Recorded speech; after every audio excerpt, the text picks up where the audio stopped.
Hello dear friends, welcome है आप सभी का तनु क्लासेस 8 को में। तो दोस्तों आज हम लोग ज्योग्राफी यानी भूगोल का चैप्टर 1 जिसका नाम है जनसंख्या वितरण घनत्व वृद्धि और संगठन, किसका चैप्टर 1 पार्ट 2 यानी बुक 2 जिसका नाम है भारत लोग और अर्थव्यवस्था, उसका चैप्टर 1। ठीक है, हम लोगों ने फर्स्ट बुक जो था उसका हम लोगों ने पूरा 10 चैप्टर यानी 10 चैप्टर का थ्योरी को कंप्लीटली पढ़ लिया है। तो आपका सेकंड बुक जो है वो भारत लोग और अर्थव्यवस्था, इसका फर्स्ट चैप्टर हम लोगों ने पढ़ा था, इसका फर्स्ट वीडियो भी हम लोगों ने कवर कर लिया। तो आज हम लोग सेकंड वीडियो को कवर करेंगे। तो फर्स्ट वीडियो में हम लोगों ने जो कवर किया था, हम लोगों ने जाना था कि जनसंख्या क्या होती है और जनसंख्या का कितना प्रतिशत कितना राज्य में निवास करती है, वो सब चीज हम लोगों ने जाना था। ठीक है, जनसंख्या का घनत्व क्या होता है, जनसंख्या को घनत्व के आधार पर जनसंख्या कितने देश कितने प्रांत में कितने जनसंख्या बटे हुए हैं, ये सब चीज पढ़े थे हम लोग फर्स्ट वीडियो में। निवल कृषि क्षेत्र क्या होता है, कृषि जनसंख्या क्या होता है, कृषि घनत्व कैसे निकाला जाता है, कायिक घनत्व कैसे निकाला जाता है, ये सब चीज जो है ये सब टॉपिक आपका फर्स्ट वीडियो का टॉपिक था। ठीक है, लेकिन आपका जो सेकंड वीडियो का जो टॉपिक है वो है आपका जनसंख्या संगठन यानी पॉपुलेशन कंपोजिशन।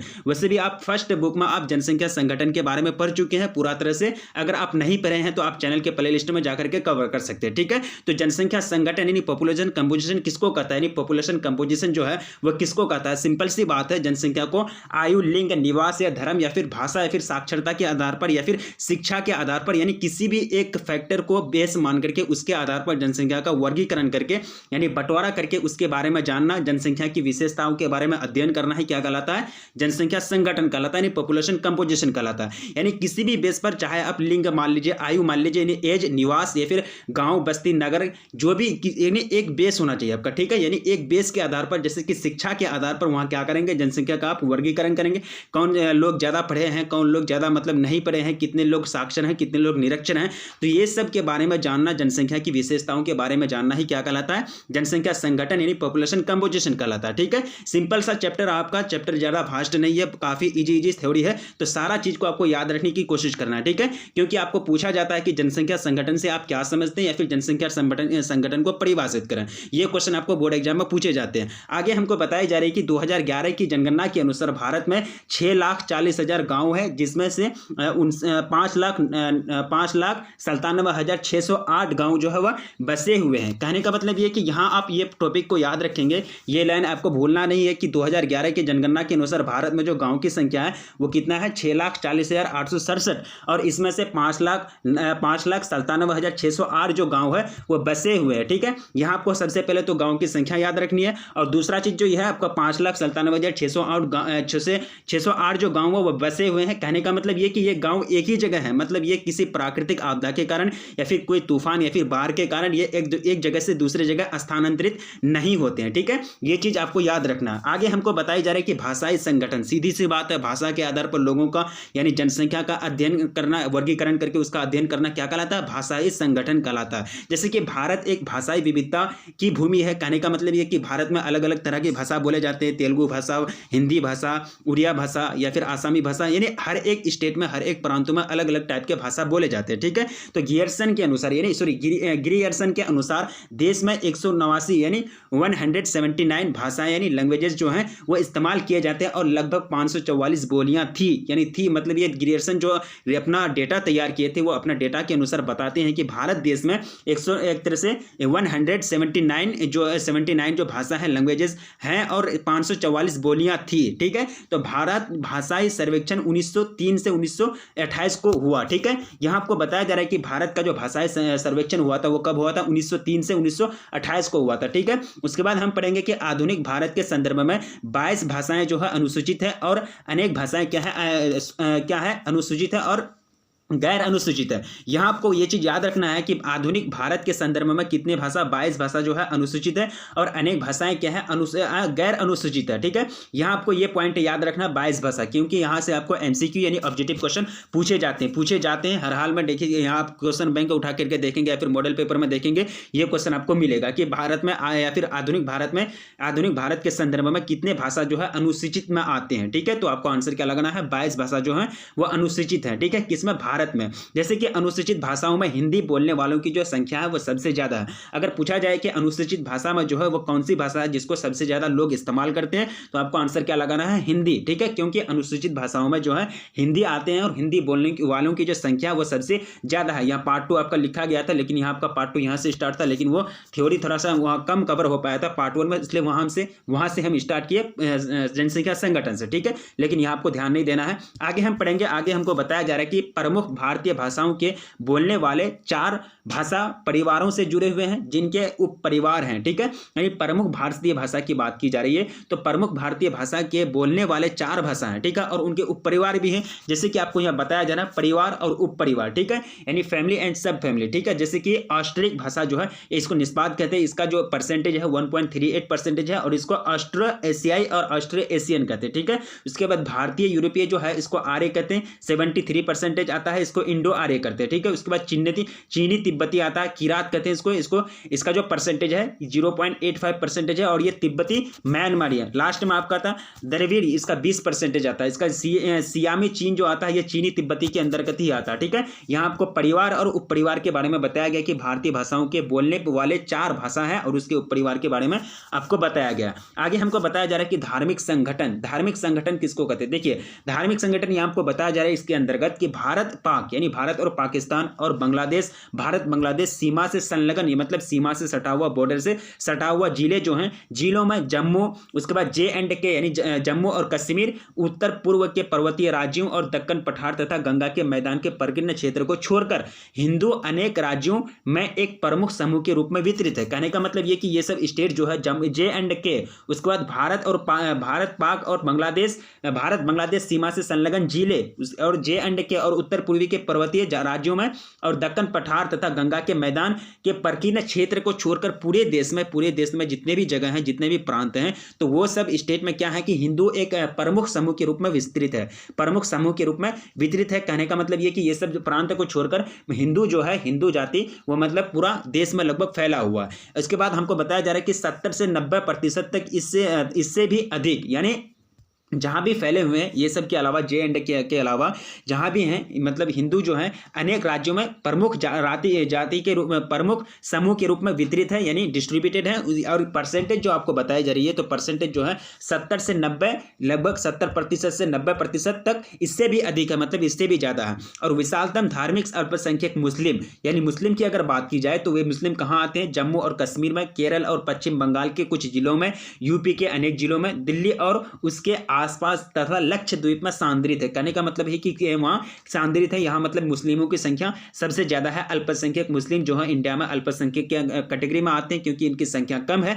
तो विशालतम धार्मिक जो है अल्पसंख्यक मुस्लिम J&K यानी जम्मू और कश्मीर की बात की जाए तो वहाँ सबसे ज्यादा है। केरल, उसके बाद पश्चिम बंगाल के कुछ जिले डिस्ट्रिक्ट आते हैं, यूपी के अनेक जिले आते हैं। कहने का मतलब है कि यूपी के 1-2 जिले नहीं आते, बहुत सारे जिले हैं जहाँ मुस्लिमों की आबादी सबसे ज्यादा है। उसके बाद दिल्ली और उसके आसपास तथा लक्षद्वीप जो है यहाँ क्या है, मतलब जो मुस्लिम आबादी है, मुस्लिम अल्पसंख्यक मुस्लिम क्या है, सांद्रित है, मतलब वह एक तरह से केंद्रित है, ये लोगों की जनसंख्या सबसे ज्यादा है। आगे हमको बताया जा रहा है कि सिख धर्म के बारे में कि ज्यादातर सिख देश के अपेक्षा के लिए छोटे क्षेत्र, विशेष रूप से हरियाणा, पंजाब और दिल्ली में संकेंद्रित है। यानी अगर सिख की अगर बात की जाए तो ये ज्यादातर कहाँ फैले हुए हैं? हरियाणा हो गया, पंजाब और दिल्ली के आसपास जो है संकेंद्रित है, मतलब दिल्ली के आसपास, हरियाणा, पंजाब के आसपास ये लोगों की जनसंख्या है, मतलब सिख समुदाय जो है ज्यादा मतलब वहां निवास करते हैं। आगे हमको बताया जा रहा है कि भारत के छोटे धार्मिक समूह जैन तथा बौद्ध के बारे में बताया जा रहा है कि जैनियों का प्रमुख संकेंद्र जो है राजस्थान के नगरीय क्षेत्र, गुजरात तथा महाराष्ट्र में है। बौद्ध अधिकांशतः महाराष्ट्र में केंद्रित है, बौद्ध धर्म जो मानने वाले लोग हैं वो महाराष्ट्र में सबसे ज्यादा मतलब निवास करते हैं। बौद्ध बाहुल्य अन्य क्षेत्र सिक्किम, अरुणाचल प्रदेश, J&K यानी जम्मू और कश्मीर में, लद्दाख, त्रिपुरा तथा हिमाचल प्रदेश में, लाहौल और स्पीति में है, यहाँ स्पीति कर दिया है, स्पीति होगा, ठीक है। तो यहाँ मतलब ये आपको बताया जा रहा है कि कहाँ मतलब पूरे देश के अंतर्गत कौन समुदाय मतलब कहाँ ज्यादा मतलब वो लोग का जनसंख्या है, कहाँ पॉपुलेशन है, वही चीज आपको यहाँ बताया जा रहा है, ठीक है। लेकिन आपको जैन धर्म के बारे में, बौद्ध धर्म के बारे में, हिंदू धर्म के बारे में और अल्पसंख्यक मुस्लिम के बारे में 2-4 स्टेट आपको याद रखना है, कहाँ मतलब इसकी जनसंख्या जो है सबसे ज्यादा है, क्योंकि आपको एग्जाम में पूछे जाएंगे कि सबसे ज्यादा अल्पसंख्यक मुस्लिम कहाँ संकेंद्रित है, कौन कौन सा राज्य में, या फिर सबसे ज्यादा हिंदू जो है कौन कौन सा राज्य में वितरित है, या फिर सबसे ज़्यादा जो सिख है वो कौन कौन सा राज्य में स्थित है। तो सिंपल सी बात है, सिख के बारे में अगर पूछा जाए तो हरियाणा पंजाब के बारे में लिखना है आपको। उसके बाद अगर जैन के बारे में पूछा जाए तो राजस्थान के बारे में लिखना है। अगर बौद्ध के बारे में अगर पूछा जाए तो महाराष्ट्र के बारे में लिखना है। ठीक है, यानी आपको दिमाग में ये सेट करके रखना है कि कौन सा समुदाय के लोग किस स्टेट में ज्यादा संख्या में, ज्यादा मतलब जनसंख्या के रूप में निवास करते हैं। ठीक है, यहां से आपको क्वेश्चन पूछे जाते हैं। आगे हमको बताया जा रहा है कि ईसाई धर्म के लोग जो हैं देश के ग्रामीण क्षेत्रों में वितरित है, मतलब देश के ग्रामीण एरिया जो भी गाँव देहात हैं वहां वितरित है, वहां डिस्ट्रीब्यूटेड है। मतलब कहने का मतलब ये कि वो जनसंख्या जो है ईसाई धर्म को मानने वाले जो जनसंख्या ज्यादातर गाँव में है, मतलब ग्रामीण क्षेत्रों में निवास करते हैं। और मुख्य सांद्रण की बात की जाए तो पश्चिम तट के साथ केरल और गोवा और मेघालय, केरल, गोवा और मेघालय, साथ ही साथ मिजोरम और नागालैंड के पहाड़ी राज्यों, छोटा नागपुर क्षेत्र और मणिपुर की पहाड़ियों में भी ईसाई लोगों को देखा जाता है। ठीक है, यहां से अगर बात की जाए ईसाई लोगों की बात की जाए तो यहां भी आपको याद रखना है, इसके बारे में भी 2 स्टेट याद रखना है। अगर कहीं आपको पूछ दे कि ईसाई जो है, ईसाई समुदाय के लोग सबसे ज्यादा कौन सा स्टेट में है, या फिर ईसाई समुदाय के लोग जो है देश के अंदर सबसे ज्यादा संकेंद्रित कहां है, सबसे ज्यादा जनसंख्या इसकी कहां पाई जाती है। ठीक है, तो यहां आपको ये लाइन याद रखना कि ईसाई धर्म के लोग जो है देश के ग्रामीण क्षेत्रों में वितरित हैं। ये लाइन आपको याद रखना है। वहां आपको पूछ देगा कि देश के ग्रामीण क्षेत्रों में कौन सा समुदाय वितरित है, तो आपको क्या लगाना, आंसर क्या लगाना है, ईसाई धर्म, ना कि जैन धर्म या फिर मुस्लिम या फिर हिंदू या फिर बौद्ध। ठीक है, तो मुख्य सांद्रण जो हो जाएगा, इसका जो सांद्रण कहने का मतलब ये कि सांद्रण मतलब समझते हैं ना, मतलब सबसे ज्यादा संख्या, मतलब ये केंद्रित सांद्रण, मतलब इसकी पॉपुलेशन सबसे ज्यादा होगी। तो मुख्य सांद्रण हो जाएगा पश्चिमी तट के साथ साथ केरल, गोवा और मेघालय, केरल, गोवा और मेघालय, साथ ही साथ मिजोरम, नागालैंड के पहाड़ी राज्य जो होंगे, छोटा नागपुर और मणिपुर के पहाड़ियों में भी ये अस्थायी ईसाई लोगों को देखा जाता है, मतलब ये लोग वहां निवास करते हैं। और 2011 के जनगणना के अनुसार, यानी सेंसस जो 2011 के अनुसार, जनगणना के अनुसार भारत में कितना परसेंटेज हिंदू है, 79.8% यानी 14.2% मुस्लिम है। उसके बाद 2.3% ईसाई है तथा 1.7% जो है सिख है। उसके बाद 0.7% बौद्ध है और 0.4% जो है वो जैन है। ठीक है, अगर आप ये सबको जोड़ेंगे, अगर यहाँ आपको बताया जाए 2011 के अनुसार, यहाँ आपको पूछा जा सकता है कि 2011 के अनुसार जो 2011 में जो जनगणना हुआ तो हिंदू की कितना परसेंटेज आबादी है पूरा देश में, पूरा भारत में, तो आपको आंसर क्या लगाना है, 79.8%। मुस्लिम की अगर बात की जाए तो 14.2%, अगर ईसाई की बात की जाए 2.3%। ठीक है, लेकिन अगर आप ये सब को कलेक्ट करेंगे, ये सब परसेंटेज को जोड़ेंगे तो पूरा आपका 100% नहीं जुमेगा। क्यों? क्योंकि कुछ लोग जो है भारत में कोई धर्म को नहीं मानता, कोई धर्म को वो मानता ही नहीं है, इसलिए वो लोगों की गिनती इसमें नहीं आएगी। तो वो लोगों की गिनती कहां आएगी, अन्य धर्म, मतलब कोई धर्म को नहीं मानता, मतलब नास्तिक है वो लोग, कोई धर्म को नहीं मानता, हिंदू, मुस्लिम, सिख, ईसाई, बौद्ध, जैन कोई धर्म को नहीं मानता। तो यहाँ अगर, इसलिए यहाँ आपको अगर ये सब परसेंटेज को जोड़ेंगे तो टोटल आपका 100% नहीं पूरेगा, टोटल 100% आपका नहीं जुमेगा। ठीक है, ये सब को जोड़ करके, ये सब को ऐड करके आप 100% में घटा देंगे, जितना बचेगा तो वो सब परसेंटेज जो है, वो सब जो पॉपुलेशन है, वो जो जनसंख्या है, वो किसी भी धर्म को नहीं मानता। ठीक है, आगे हमको बताया जा रहा है कि श्रमजीवी जनसंख्या का संगठन, श्रमजीवी जनसंख्या का संगठन, देखिए आर्थिक स्तर को देखते हुए भारत की जनसंख्या को 3 वर्गों में बांटा गया है। यानी इकोनॉमिक एक्टिविटी को देखते हुए, इकोनॉमिक लेवल को देखते हुए, आर्थिक स्थिति या फिर आर्थिक व्यवस्था को देखते हुए जो भारत की जनसंख्या उसको 3 कैटेगरी में बांटा गया है। पहला जो कैटेगरी है मुख्य श्रमिक, उसके बाद सीमांत श्रमिक और अश्रमिक। मुख्य श्रमिक का मतलब समझ जाइए कि वह व्यक्ति जो एक साल में लगभग 1 वर्ष में लगभग 183 दिन काम करता है, लगभग 6 महीना काम करता है, उसको क्या कहते हैं, मुख्य श्रमिक कहते हैं। श्रमिक का मतलब क्या होता है, मजदूर, यानी जो काम करके मेहनत करके अपना जिंदगी गुजर बसर करते हैं, उसको क्या कहते हैं, श्रमिक यानी मजदूर कहते हैं। लेकिन मुख्य श्रमिक किसको कहेंगे, जो एक साल में लगभग यानी 366 या 65 दिन जो होता है उसमें से 183 दिन वो काम करेंगे, अपना काम करके अपना क्या करेंगे, अपना आय का अर्जन करेंगे, तभी वो गुजर बसर करेंगे। तो वो किस कैटेगरी में आ जाएगा, मुख्य श्रमिक। और सीमांत श्रमिक जो है, जो व्यक्ति जो है 183 दिन से भी कम दिन काम करता है, उसको कहते हैं सीमांत श्रमिक। मतलब ये लिमिटेड में काम करता है, सीमा के अंदर ही रह करके काम करता है, तो वो कौन सा कैटेगरी में आ जाएगा, सीमांत श्रमिक के अंदर में आ जाएगा। उसके बाद है आपका अश्रमिक, कोई काम धाम नहीं इसका होता। ठीक है, ये बैठ के रहता है, इसका कोई काम धाम नहीं, ये कौन सा कैटेगरी में आ जाएगा, अश्रमिक के कैटेगरी में आ जाएगा, कोई काम धाम नहीं इसका होता है। ठीक है, यानी 3 कैटेगरी के रूप में बांटा गया है आर्थिक स्तर को देखते हुए भारतीय जनसंख्या को। यहां आपको पूछा जा सकता है कि आर्थिक स्तर को देखते हुए भारतीय जनसंख्या को विभाजित करें या फिर वर्गीकृत करें, या फिर आपको यह क्वेश्चन पूछा जा सकता है कि आर्थिक स्तर को देखते हुए भारत की जनसंख्या का वर्गीकरण करें। वहां आप 4 वर्ग या 5 वर्ग में नहीं बांट सकते, या फिर अपने अनुसार वहां नहीं करेंगे। जहां जो चीज आपको यहां बताया जा रहा है उसी के अनुसार करेंगे कि आर्थिक स्तर को देखते हुए भारत की जो जनसंख्या है 3 कैटेगरी में बांटा गया है, 3 वर्गों में बांटा गया। यही 3 वर्ग आप वहां लिखेंगे, ये नहीं कि एक और जोड़ दिए 4 कर दिया, ऐसा नहीं चलेगा। ठीक है, आगे हमको बताया जा रहा है कि 2011 की जनगणना के अनुसार भारत में अश्रमिकों की संख्या, यहाँ अश्रमिक किसको कहते हैं? अश्रमिक थोड़ा सा जान लीजिए, जो कोई काम धाम नहीं करता, बैठ बैठ के रहता, ठीक है। लेकिन 2011 के अनुसार 2011 में जो जनगणना हुआ था तो भारत में अश्रमिकों की संख्या मतलब कोई काम धाम नहीं, इसका जो अंश है 60% है तथा मुख्य और सीमांत श्रमिकों की संख्या का लगभग संख्या जो है वह 39.8% यानी 39.8%। कहने का मतलब ये कि 2011 में जो था ना, 2011 में जो जनगणना हुआ था तो उस टाइम ये पता चला था, ये डेटा निकल के आया था कि 60% जो जनसंख्या है पूरा देश में बैठ बैठ के रहता है, बैठ बैठ के खाता पीता और कुछ करता नहीं है। ये जो अश्रमिक है, कोई श्रमिक नहीं है ये लोग। बाकी जो 39.8% जो है ये लोग कुछ काम करते हैं, ये लोग अपना काम करके अपना जीवन गुजर बसर करते हैं, ये लोग आर्थिक क्रियाकलाप करते हैं, ये लोग काम करके अपना जीवन गुजर बसर करते हैं, ठीक है। तो और ये मतलब कहने का मतलब कि ये कि ये लोग बेरोजगार है, कहने का मतलब ये कि ये लोग क्या है, बेरोजगार है। ऐसा नहीं कि जानबूझ करके बेरोजगार है, हो सकता है काम नहीं मिलता हो या फिर हो सकता है कोई मजबूरी हो, बहुत सारा कैटेगरी जानते हैं। 2011 की बात की जाए तो 2011 में कितना गरीबी था, बहुत सारा गरीबी, मतलब बहुत इकोनॉमिक जो है, इकोनॉमिक से अभी इतना डेवलप है मेरा, ठीक है, भारत का यानी इंडिया का अगर अर्थव्यवस्था इतना अभी डेवलप है तो 2011 में तो पिछड़ा हुआ था ना, तो पिछड़ा हुआ था तो बहुत सारे लोगों को रोजगार नहीं मिलता था, तो बहुत सारे लोग ऐसे घर में बैठे हुए थे, ऐसा थोड़ा नहीं कि जानबूझ करके घर में बैठे हुए, सब कोई तो काम चाहता है लेकिन काम मिलता नहीं है, ठीक है। तो 60% लोग जो है 2011 के अनुसार 60% लोग अश्रमिक थे, मतलब घर में बैठे हुए थे,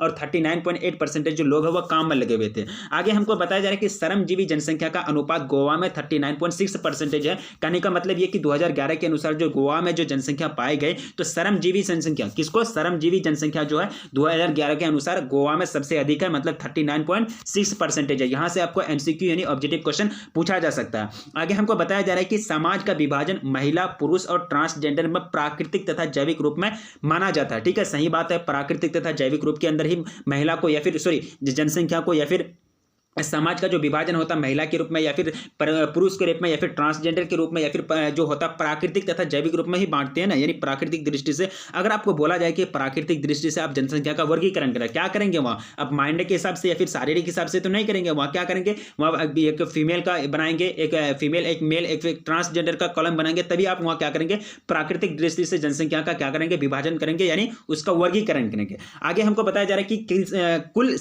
कुल श्रमजीवी जनसंख्या का लगभग 54.6% यानी 54.6% जो है कृषक तथा कृषि मजदूर हैं तथा 3.8% श्रमिक घरेलू उपयोग में कार्यरत है। यहां आपसे क्वेश्चन पूछा जा सकता है कि कुल श्रमजीवी जनसंख्या कितना, कुल श्रमजीवी जनसंख्या का लगभग जो है 54.6% जो है वह कृषक तथा मजदूरी लोग आते हैं, यानी 50 कृषक तथा मजदूरी लोग आते हैं, किसमें 54.6% और 3.8% जो है श्रमिक घरेलू उद्योग में कार्यरत है। घर में जो काम होते हैं, जैसे कि घर में बहुत सारे काम होते हैं, कपड़ा सिलना, कपड़ा बुनना या फिर ये सब बहुत सारा काम होता है, जैसे कि खेती से जुड़ा हुआ काम होता है, तो ये लोग करते हैं कृषि। उसके बाद कृषि मजदूर करते हैं, ये सब इसमें आ जाएंगे कृषि वाला क्षेत्र में, तो ये कृषक और कृषि मजदूर आ गया। लेकिन ये लोग घरेलू उद्योग में रहते हैं, घरेलू उद्योग जैसे कि चरखा चलाना या फिर सूत काटना, ये सब क्या है, घरेलू उद्योग है। तो ये सब 3.8 जो श्रमिक है, जो लेबर है, ये सब काम में लगे हुए रहते हैं, मतलब कार्यरत रहते हैं। और सन 2011 की जनगणना के आधार पर भारत की श्रमजीवी जनसंख्या 4 प्रमुख वर्गों में बांटी गई है। 4 प्रमुख वर्ग कौन कौन सा है? पहला जो वर्ग है कृषि मजदूर, यानी खेत में काम करने वाला। अब देखिए 2011 के अनुसार जो भारत श्रमजीवी जनसंख्या को, किसको, श्रमजीवी जनसंख्या को, वहां आपको पूछ देगा कि 2011 के अनुसार श्रमजीवी जनसंख्या को वर्गों में विभाजित करें। वहां आपको ये नहीं बोलेगा कि 4 वर्गों का नाम लिखिए, आपको 4 याद रखना पड़ेगा। ये नहीं कि आप 4 याद नहीं रखे वहां जाके 2 कर दिए, 3 कर दिए, 5 कर दिए, ऐसा नहीं चलेगा। ये आपको याद रखना पड़ेगा कि 2011 के अनुसार, यह भी यानी 2011 की जनगणना के आधार पर भारत की जो श्रमजीवी जनसंख्या है उसको 4 वर्गों में बांटा गया था। 4 वर्गों में हम लोगों ने पढ़ा था, तो यही चीज आपको वहां लिखना है। पहला जो वर्ग है, सिंपल सी बात है, पहला वर्ग जो है कृषि मजदूर है, यानी खेत में काम करने वाला। दूसरा जो वर्ग है किसान लोग आते हैं, यानी कृषक आते हैं, फार्मर आते हैं। घरेलू औद्योगिक श्रमिक, यानी घर में जो काम करते हैं, जैसे कि चरखा चलाना, सूत काटना, सब क्या है, घर वाला काम है। उसके बाद अन्य श्रमिक, ये सब क्या है, 4 वर्ग है, भारत में बांटा गया है श्रमजीवी को, ये श्रमजीवी जनसंख्या को 2011 की जनगणना के आधार पर। आगे हमको बताया जा रहा है कि प्राथमिक सेक्टर, यानी प्राथमिक सेक्टर में प्राथमिक क्षेत्र में, जैसे कि प्राथमिक क्षेत्र आपको बताया गया था कि प्राथमिक क्रियाकलाप, द्वितीय क्रियाकलाप, तृतीय क्रियाकलाप, चतुर्थक और पंचम क्रियाकलाप तक आपको बताया गया। तो प्रथम क्रियाकलाप जो है, प्राथमिक क्रियाकलाप जो है वो कृषि से जुड़े हुए हैं काम, जो खेती बाड़ी होता है, मत्स्य पालन, ये सब क्या है, प्राथमिक सेक्टर है, यानी प्राथमिक क्रियाकलाप है। द्वितीय क्रियाकलाप में कौन सा काम आता है, जैसे कि कृषि से प्राप्त कच्चे माल को उसके उपयोग की वस्तु में बदलना है, क्या कहलाता है, द्वितीय क्रियाकलाप कहलाता है। तो ये सब द्वितीय क्रियाकलाप जो है छोटे मोटे उद्योग आ जाएंगे, यानी छोटे बिस्किट के ही फैक्ट्री मान लीजिए, सबसे बेस्ट एग्जाम्पल। और तृतीय क्रियाकलाप के अंतर्गत आप लोगों को बताया गया था कि इसमें उत्पादन और विनिमय आते हैं, विनिमय परिवहन और संचार और व्यापार का वहन करती है। और चतुर्थ क्रियाकलाप में जो होता है बड़े बड़े नीतियों का, बड़े बड़े मतलब जो है पॉलिसी का निर्माण होता है, उसमें कोई किस में लागू करने के लिए, इसे पॉलिसी अर्थव्यवस्था के क्षेत्र में लागू करने के लिए। और जो पंचम क्रियाकलाप है उसमें बड़े बड़े लोग होते हैं, बैंक के अधिकारी होते हैं, आरबीआई के अधिकारी होते हैं, देश के प्रधानमंत्री होते हैं, बड़े बड़े अर्थशास्त्री लोग होते हैं, वो लोग डिसीजन लेते हैं, यानी वो लोग का जो काम होता है वो लोग का काम किस में आएंगे, पंचम क्रियाकलाप में आएंगे। ठीक है, लेकिन प्राथमिक सेक्टर में जो है महिलाओं की जो संख्या है, महिला श्रमिक की जो संख्या वो सबसे अधिक है। यानी महिला श्रमिक आप देखेंगे तो बहुत सारे स्टेट में जाएंगे तो महिला जो है वो अक्सर खेती वाला काम में जुड़े हुए रहते हैं या फिर रोपण कृषि का काम करते हैं। जैसे कि चावल की खेती जो होता है रोपण कृषि करते हैं, यानी मतलब चावल की खेती जब होती है, चावल की खेती में सबसे ज्यादा महिलाओं का योगदान होता है किसी भी प्रांत में जाएंगे। यानी प्राथमिक सेक्टर है, चावल की खेती किस कैटेगरी में आते हैं, प्राथमिक सेक्टर में।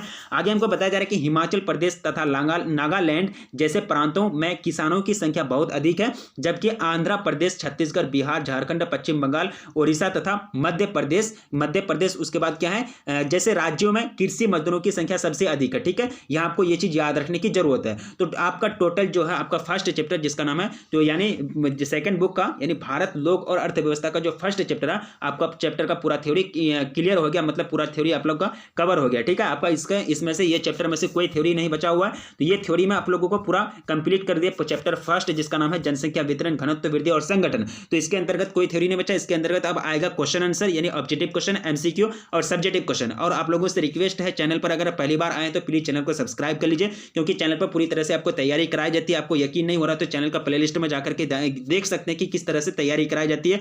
और चैनल को सब्सक्राइब कर लीजिए, क्योंकि ये चैनल आपके लिए बहुत बेनिफिट साबित होगा, यानी आपका काफी यूजफुल होगा और कारगर साबित होगा आपके लिए। ठीक है, और वीडियो को भी लाइक कर दीजिए और अपने दोस्तों में एक बार जम करके शेयर कर दीजिए, क्योंकि इस तरह का कंटेंट इनको कहीं नहीं मिलेगा। और अच्छा मार्शल आने के लिए, अच्छा चीज करने के लिए, अच्छा कुछ प्रदर्शन करने के लिए अच्छा चीज मिलना बहुत जरूरी होता है। ठीक है, तब तक रखिए अपना ख्याल, मिलेंगे फिर नेक्स्ट वीडियो में, तब तक के लिए जय हिंद।